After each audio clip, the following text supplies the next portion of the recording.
Welcome back, everybody, to Rides and Drives Team Radio. I'm Harvey, and I'm here with Kaz, and you can feel the excitement building, can't you, Kaz? I've been building excitement since September of last year, but that doesn't matter. It is at an all-time high right now. Guess why? We're 9 days away. I'm not going to wait for you to guess. We're 9 days away from St. Petersburg. That's right. And we saw some really exciting and interesting action on the track this week in Phoenix. There was a full open test there for 2 days, and you had 25 cars on the track.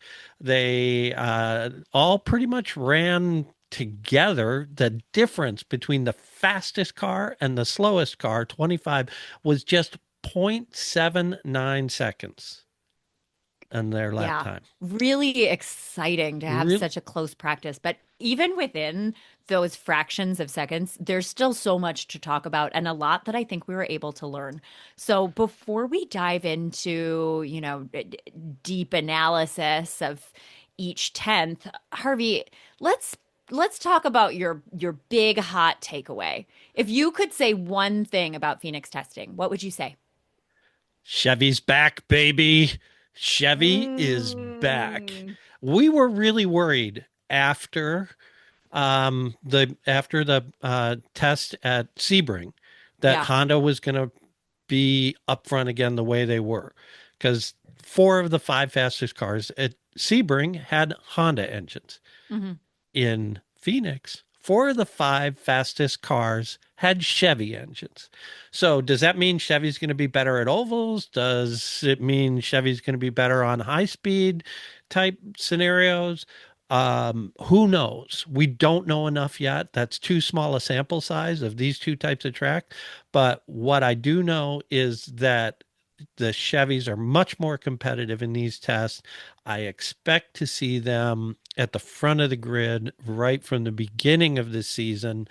Not the least of which is because it also looks like Penske's improving as well. So that's my hot take. What's yours, Kaz? Yeah, I think that's a really good one, and I do just want to say also, traditionally in the past there are Chevy tracks and there are Honda tracks, and last season we just saw Honda as the better engine. Typically, we see each engine has its own advantages, and then you build your strategy around the advantages that your engine gives you. It's so great to see a consistent Chevrolet win at a certain type of track because it means that might be back. We might be building strategies around the strengths of the engines again. I love that. My hot take is I don't know how hot it is. I think Marcus Armstrong might actually finish third or better in the championship. Well, that's what he predicted at Content Days, or at least not predicted, but that It was was his not his goal. prediction. That was his goal on the season. And I remember when he said it thinking like, Marcus, I don't know. You're not that he's not great, but to Right. finish third or better, and think of how many legendary drivers you need to beat to finish third or better. Exactly. That's a And really tough ask of any driver, but particularly one who's not driving for Ganassi, Andretti, Penske, McLaren. So right. I thought that was a really, really lofty goal. Yeah, Sebring but testing, fastest overall. Um, Here on an oval, not his strength at Phoenix, fifth overall. I think there's a chance that this guy could do it. He talked about his consistency and how he feels strong in his vehicle typically, and he just needs great moments. And he's found a couple of them in both testing yeah. locations. I don't know that this guy. I don't know that he's not on a really serious up. I think we might have to change the way we talk about Marcus Armstrong after this season. Well, I think what that also means is we have no idea who's going to be on the podium week to week to week now. Yep. I mean, and actually there was a little bit of that at the end of last year, other than the fact that you knew Alex was going to be close in Hmm. every race. But I think the last six races of the year, there were six different podiums, completely different podiums.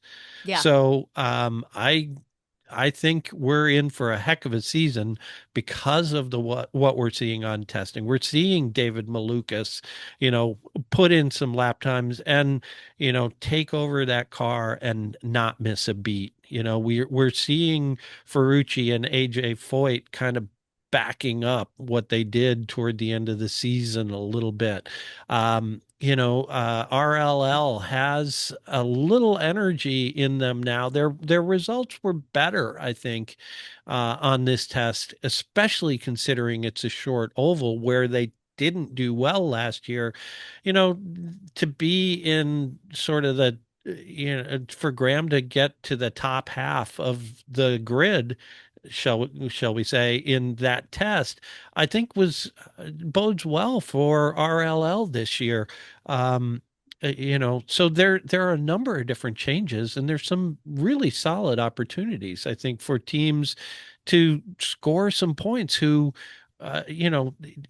not going to be all Ganassi and Penske. There are going to be a lot of people popping up into the front. Yeah, I think we're going to see a lot of competition from teams that we don't necessarily always think of as running up front. I think Ed Carpenter didn't test at Sebring. They only tested here, but they had a fantastic finish here. You've got Christian Rasmussen in fourth overall. Yeah. Obviously, this is a guy who likes ovals. A couple of drivers in post race or in post test interviews compared this a lot to Milwaukee, even though it is quite a different track. They still describe the feel as similar. So I'm not surprised that Rasmussen feels good here, but it's great to see. Yeah. Um, Yeah, I well, think we're going to see a lot that of was competition. really funny. Ed Carpenter, that team really struck me as interesting this weekend because of what they did, or this week because of what they did last week by not bringing any of their drivers with them to the Right. Sebring test. So this was the first time those guys were in the car on a track, Yeah. right?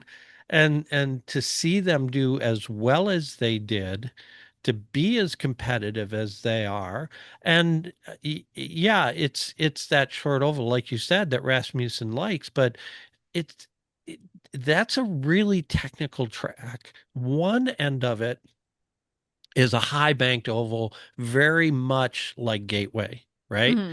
The other end is a flat oval, much like Milwaukee. So you have to drive each end of that track differently. It's a Sure. very technical oval, and it requires a driver, both to have a great sense of feel for the machine, but also, just the stones to go in and do it right on different types of corners. You might be doing the perfect introduction for the other Ed Carpenter driver who finished first overall. Alexander Rossi Yeah. put in the fastest time overall. And I think that talking about he's a guy who sometimes we start talking about him more like he's a personality than a racer as he evolves into doing his podcast and the media things that he does outside of racing. We should not forget that this guy is still an incredible driver. There were multiple times last year where we saw him make decisions that, and I'm not talking about like, oh, he got lucky and pit at the right time. He made a difficult and ballsy call that shot him up the grid. I think that this is a guy who with the right car under him could be really fun to watch. He's got so much experience and makes such good decisions. His team makes good decisions. Watching him look so confident here was just awesome. I'm really looking forward to Ed Carpenter as a whole unit this year. Yeah, I think, you probably have to put them as the number 5 team on the grid right now. I think, it's Ganassi. I think you probably have Andretti, Andretti Penske, I would kind of Penske, do a yeah, slash because I don't two, know where three, Penske is, and we'll get McLaren there. 4, Mhm. right? McLaren 4. And then I think Carpenter's the best of the teams down the grid.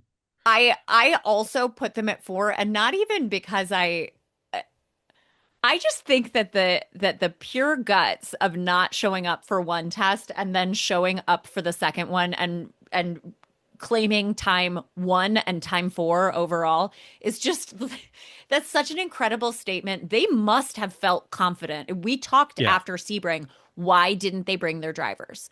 Oh, maybe they didn't want to pay them. Maybe No. they wanted to test some really specific things that the driver doesn't matter. After seeing their performance here, it feels more like they didn't bring their drivers because they didn't feel they needed to. Right. That's Yeah. cool. That's a fun feeling from a team that's kind of down the grid a little bit.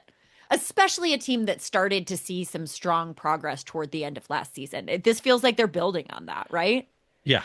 Very much so. Yeah.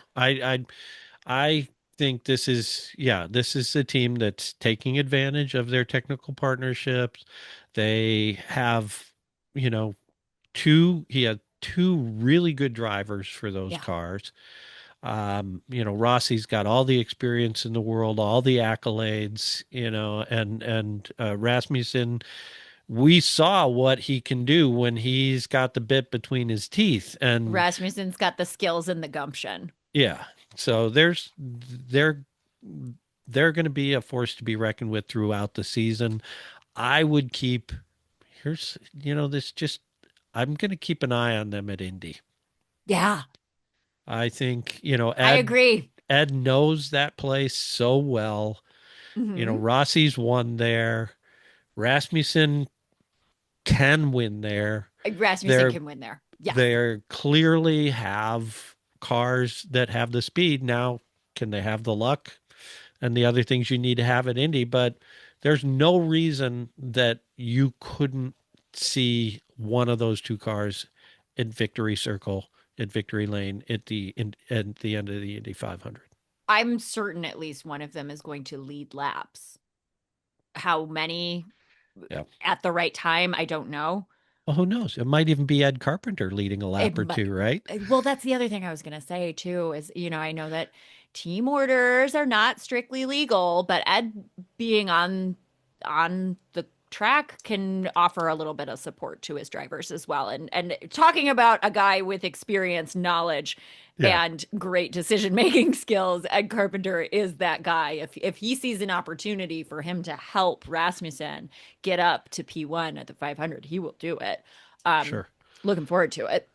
All right, Yeah, since we're but we're talking getting about ahead of ourselves.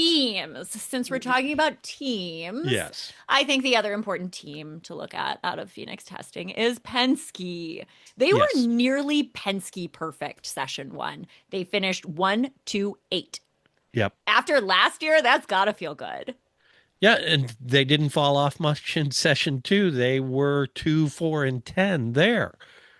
They did take a big drop session 3, but that says to me, they all three finished in the bottom 10, session 3 for reference. What that says Yeah. to me is they felt so strongly about their performance in session 1 and session 2 that they wanted to use session 3 to test very specific things. Well, I don't think that Newgarden, who finished second in both sessions, was all of the sudden among the slowest drivers on the grid. I think they told him, "Hey Joseph, like we're working on this one specific thing, so don't fuss too much about your time."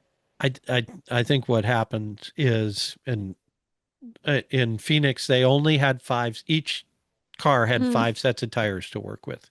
there's also the tires. So what teams were doing were, they were doing some laps for times, but then they spent a lot of time running those tires a long time so they could get a sense of degradation on that track, and they could get a sense of how the tires were going to perform overall, and it at more of a race pace. Sure. So you saw a lot of drivers put in a lot of laps at that Y- test. You know what? Session 3, Joseph, who finished last, drove 85 laps. That makes a lot of sense. Right.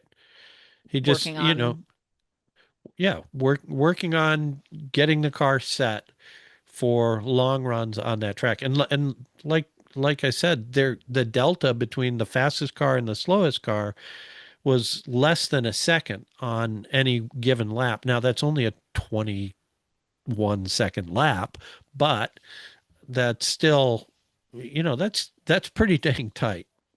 Yeah. So Yeah, we're looking at a really close field.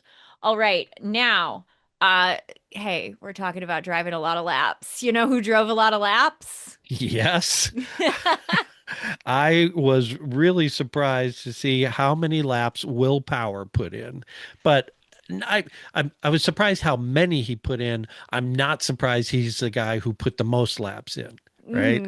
Yep. 259 laps. That's more laps than the entire race will be when they come Yep. back to Phoenix. So, um, Will's looking yeah, to learn a lot about his car, I think. And it's also worth noting that the second most amount of laps driven went to Kyle Kirkwood. right. Um, and I believe Ericsson, while he drove less laps than a lot of other people, he also had an incident and still was close to 200 laps driven on the weekend, and Right. that's with an incident. So So I would have expected him to drive Andretti more. just focused on getting out on track and putting in the time and really getting a sense of what they've got. And I saw some videos of Power working with Kirkwood, talking to Ericsson and really, sharing his knowledge of the track for those guys because he's raced there before. He's Yeah. raced there a number of times before. The other guys haven't. That's the other thing. So that's a big advantage for them. Overall and in general, I see Will as the biggest. Every day I see Andretti having made a better choice than I thought they had made the day before. And I always thought it was a great choice. Will is kind of exactly what they needed. Andretti has always had great equipment, but their inconsistency in strategy and decision making has held them back. Will is a guy with all the experience in the world who understands how to work with his data to make right choices. Will is not going to wait for the code word to come in and pit. Will is going to tell his mechanics he's coming in to pit. Right. I think that he is exactly what Andretti needs. And watching him put in the work like this, and we never thought that Will was getting behind the wheel of the car for one last year as some kind of vanity project. We all know that Will is driving because he wants to win the championship. He projects that in everything he does. Yeah. But this is just one more place where I see him doing that. This is going to be a really I think that the addition of willpower on Andretti, if this doesn't work, they got to go way back to the beginning and figure it out because this is what they've needed. That's that's an interesting thought. I don't know. Just to see, can he elevate that team I think on it his own? might be exactly what they needed. I mean, they showed flashes last year. Kirkwood, Yeah. won a race, won a couple of races. So it's not like they don't have the ability to be up front. I'm not saying they're a bad team. They've never been a bad team. Right. But there's always something that's held them back from escalating up into that higher echelon, that potential number one team conversation. As they approach this season, I've noticed their drivers comparing themselves directly to Ganassi in more ways than you've seen them be comfortable in the past. I've noticed them talking about themselves as the rival to Ganassi, not a rival to Ganassi. I think they might be feeling some confidence that they haven't felt before, and I think it's because of Will. I don't doubt that for a minute. He brings the intangible, that every team needs. The je ne And sais and quoi. and obviously it wasn't needed at Penske anymore for one reason or another, but Mm-hmm. it's not because he's slower.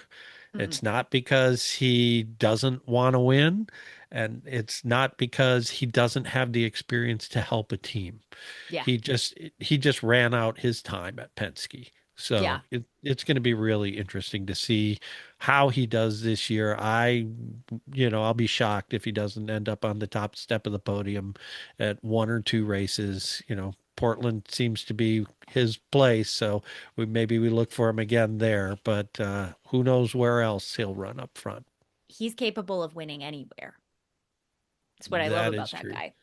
He could win any race this season, and I can't wait to see him do it. I agree with you. I'm sure we'll see him on the top step at least once. The other interesting thing about the Phoenix test, and this is just sort of a historical thing, and it kind of talks a little bit about the cars, right? The last time they ran in Phoenix, I think was 2018. And the cars, the fastest cars were lapping at about 188 miles an hour.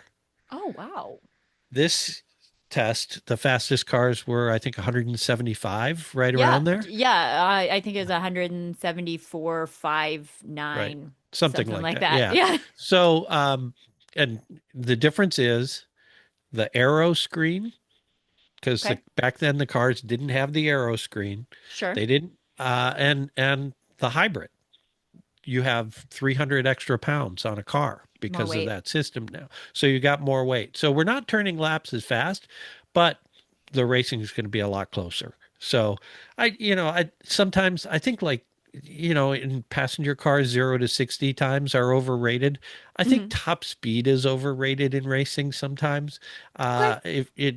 If what you really want to see is drivers compete with each other, then just having good, well handling, equal equipment is as good as anything. And these are very exciting cars to watch race. Yeah, I'll agree with that. I've seen exciting racing at every single speed imaginable. So, yeah, okay. Am I really noticing that 10 miles an hour? No, honestly, I'm not. I'm just seeing some fast cars and some great racing.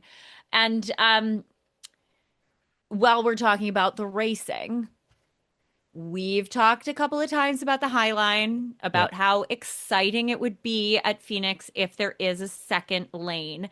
Now, not a whole lot of information coming. It was in free and open practice. People weren't racing each other that way.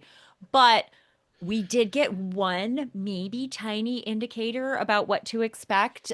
Fresh out of the car, Pato Award spoke with Connor Daly and said, while he does not see a full high line around the entire track, he does think that there will be a second lane in bits and pieces of the corner.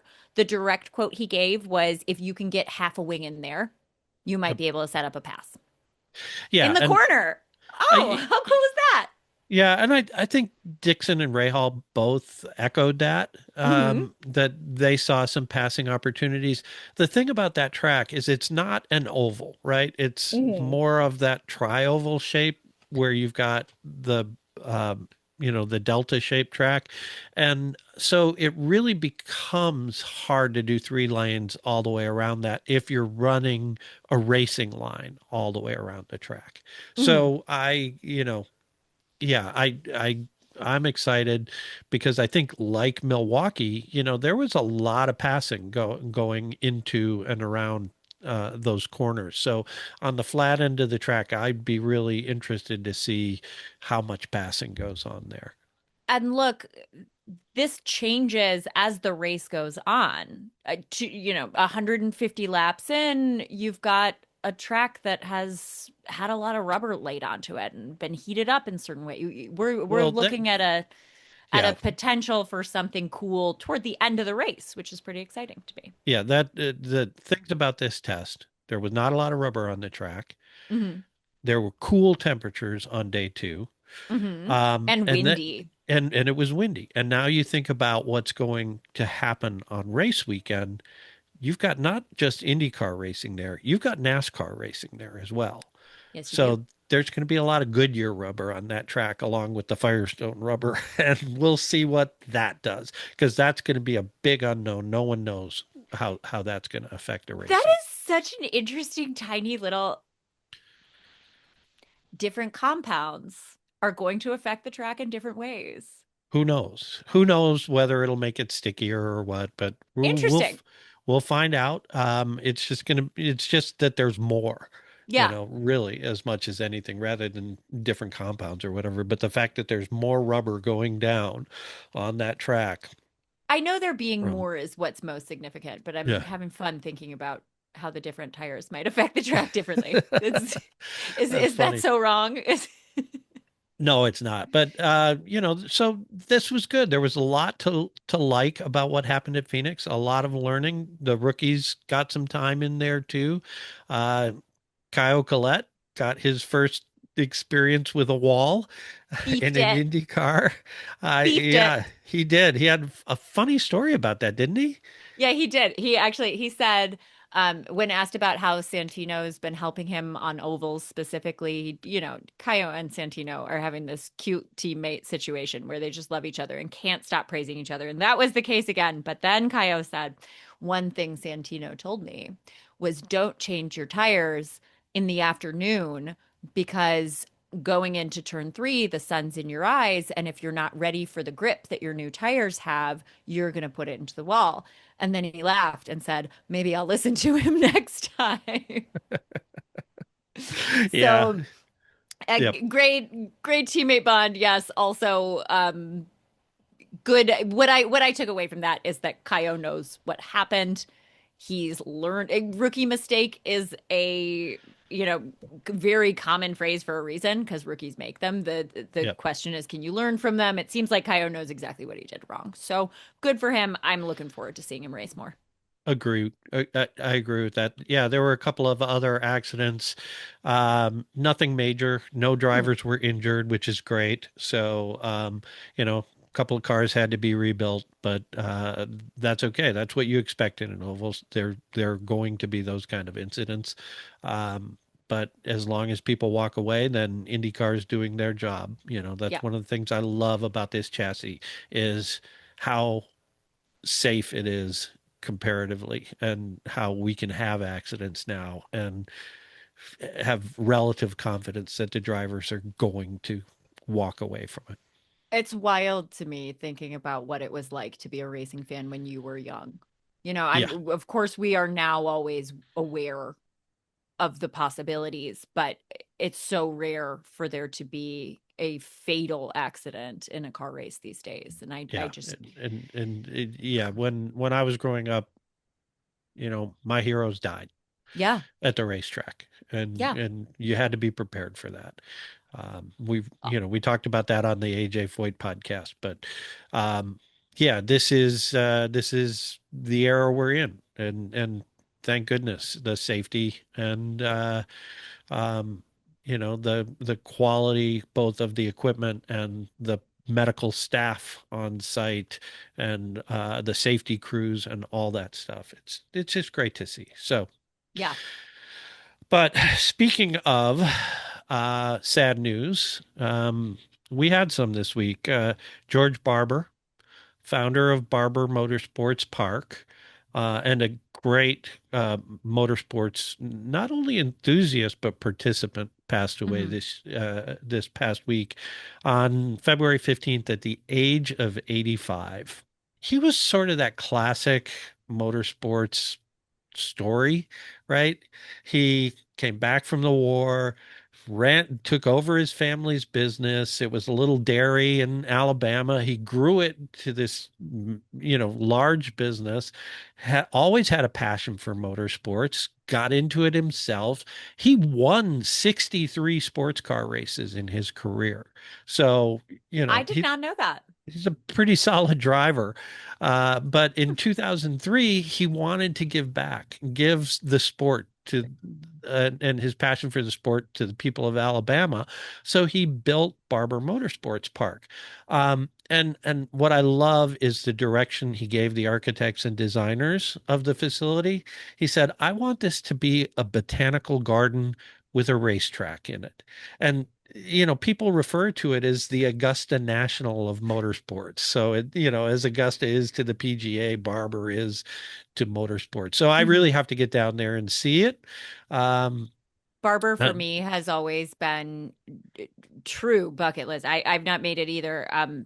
Art park slash motorsports complex is what I would build if I had millions of spare dollars. I would probably add dog sanctuary on there. But, well, he you know, also added something for me, which is the world's largest vintage motorcycle museum. beautiful. So as a biker myself, I need to get down there. It's probably not going to be this season for this race, but hopefully we'll get down there next year and be able to pay tribute to him. As they say, if you go to Barber Motorsports Park and you spend any time there, you have a relationship with George Barber because that place is him. That's a beautiful sentiment and a beautiful legacy to leave behind. So Yeah. thank you, George. Thank you, George. We hope you'll be watching all the racing from up above and everything you gave to IndyCar and the racing world. Yeah. So, next week, 9 days. I get to get on an 9 days. airplane on Thursday and head down to St. Pete I'm because my very credentials, excited for you. I got my credentials. I'm ready to head down there. Booked a way too expensive hotel room because St. Pete in March is not cheap, even without an IndyCar Yeah, race I would there. say even without an IndyCar race, you're going to be fighting spring break crowds, but that's Yeah, spring fine. break, It is spring training. all worth it to attend the first IndyCar race of the season. Harvey, I'm going to be watching from home, keeping those TV commentators honest. I'll make sure I let you know what's going on the broadcast. I know we'll be texting a bunch. And everybody listening can look out for a podcast this weekend where we'll detail exactly what we'll be doing every race weekend of the season. We'll lay out the podcast episodes you can expect, and we'll also talk about our game that you can play along with us for bragging rights. It's really, really fun to beat a Briggs at a game. I promise you, we get so fussy. I think, you know what? I think it'll be more than bragging rights. I think we'll have merch at the end of the season for folks. I want merch. So I love merch. I'm starting to think about putting together Rides and Drives Team Radio merch You know I'm a because sucker for good merch. the audience is clamoring for it. So let's go I'm ahead and clamoring. Let's make we'll merch. we'll do some merch. But yeah, we'll do something and we'll have some place on the website where people can go ahead and put in their picks for the week, and we can go ahead and at the end of the season maybe send some folks some t-shirts or hats or something like that. We'd love to be able to do that for you. But we'll talk about all of that this weekend. Keep a lookout for that explainer podcast for what to expect from us from the season. Outside of that, you guys, go consume each and every piece of IndyCar content you possibly can. Go watch your favorite race from last season. Go watch driver interviews. Get yourself ready because we are on the cusp of 2026. Which, as far as I can tell right now, is going to be the most exciting IndyCar season in 5 years. Easy. Guys, we're in for a cracker. Have a great one, everybody. Drive safe. And make sure you hit subscribe and follow this podcast. Gotcha.